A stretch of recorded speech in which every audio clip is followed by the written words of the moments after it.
My name is Margaret. For 70 years, I believed that the ultimate duty of an American mother was to sacrifice every single thing for her children.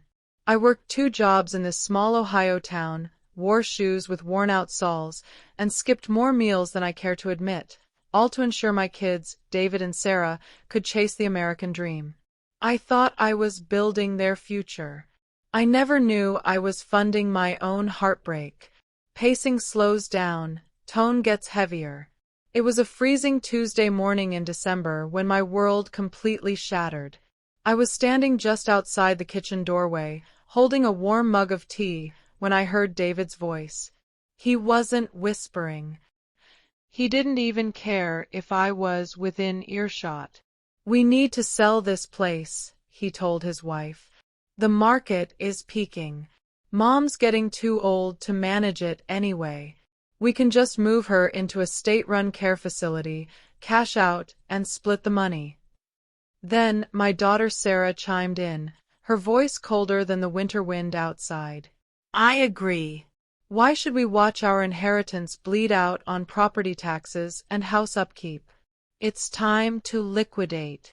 My hands began to shake so violently that the mug slipped right through my fingers, shattering against the hardwood floor.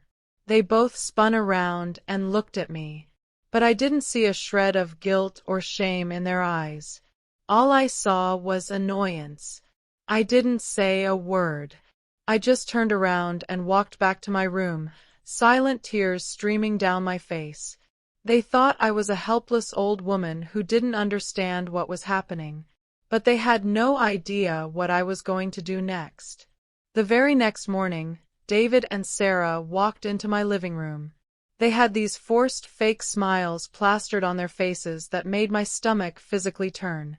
David smoothly laid a stack of crisp legal documents on the coffee table. "Hey, Mom," he said, his voice dripping with this sickening artificial warmth. "Don't worry your head about it, but the home insurance company needs you to sign these updates. Just sign right here on the dotted line so we can keep the house safe." I looked at my son, and then at my daughter. They thought their 70-year-old mother was naive. They thought because I didn't have my reading glasses on, I was blind. But I could clearly see the bold letters commanding the top of the page. It didn't say insurance. It read, "Deed of Transfer." By signing that paper, I would be legally handing over the keys of my home to them, leaving myself completely at their mercy. Completely homeless. My heart broke into a million pieces right there on that carpet. The boy I used to rock to sleep, the girl whose tears I used to wipe away, they weren't just protecting their inheritance. They were actively trying to evict me. My fingers trembled violently as I picked up the pen. I looked at their faces one last time, desperately searching for a shred of love, a flicker of guilt. There was nothing. Only pure, unadulterated greed. They wanted a war. And in that split second, I decided to give them one. With tears blurring my vision, I pressed the pen to the paper and signed my name. They snatched the documents instantly, smiling like they had just won the lottery. They rushed out the front door without even asking if I'd eaten, without even saying goodbye. They drove away thinking they had completely fooled their clueless old mother. But they forgot the most important lesson I ever tried to teach them. A mother's silence is never weakness. It's strategy. Exactly 1 week later, my front door rattled. David and Sarah had returned, flanked by a local real estate agent and a formal eviction notice. They knocked aggressively, eager to throw their own mother out onto the pavement. But when the heavy oak door swung open, they didn't find a weeping, broken old woman. Standing right beside me was Mr. Harrison, one of the most prominent estate attorneys in the state.